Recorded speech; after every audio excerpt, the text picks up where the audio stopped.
بدر المطوع الله يعطيه طولة العمر، نعم، أسطورة من أساطير ما في الكويت. شيء. لما اللي قدمه هذا يعادل إنجاز منتخبات وأندية خلال 20 سنة، هذه كارثة.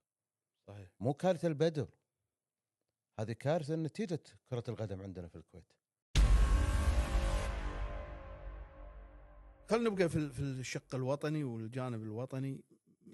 هل عندنا في أنديتنا في الكويت في مواهب ولا ما في؟ أنت دربت الجهرة، ويقال بأن الجهرة ما شاء الله محافظة كبيرة وفيها مواهب كثر، لكن مو ماخذين فرصتهم. هل بالفعل يعني أنا أعطيك الجهرة كمثال يعني، لكن حنقيسها على الكويت بشكل عام. احنا عندنا مواهب محلية، يعني مو على مستوى أحدهم أندية، ممكن منتخب خلينا نقول مثلا كاس خليج، غرب آسيا ممكن، لكن تصفيات كاس عالم، تصفيات كاس آسيا صعبة شوي. مثلا لما يجي منتخب الكويت واقول والله انا ابي انافس على كاس اسيا، اللي يقول كذي ان منتخب الكويت لازم ينافس على كاس اسيا 2027، نعم، هذا ما يمت الواقع بصله. منتخبك مو جاهز، والضغط اللي قاعد يصير على سوزا مو طبيعي. وهذه مشكلتنا بعد الثانيه. احنا عندنا جيلين ونص.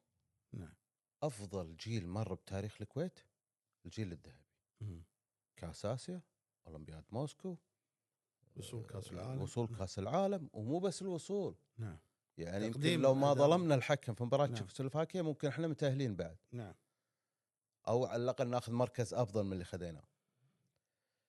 هذا الجيل فوق اصلا مستوى النقد، اصلا ما تتكلم عنه. يعني طبعا انت انا انت اتكلم عن اللي شاركوا بكاس العالم، اللي شاركوا بكاس اسيا، اللي شاركوا بالاولمبياد. هذا الجيل الذهبي رقم واحد. ياتي وراه جيل 96 ل 98، حرمنا من كاس العالم، حرمنا باخطائنا. نعم، ضيعنا بلنتي، استقبلنا هدف. هذا الجيل الثاني. جيل سيدني هذا النص جيل. ليش؟ كان جيل صح بس ما تم الاستفادة منه.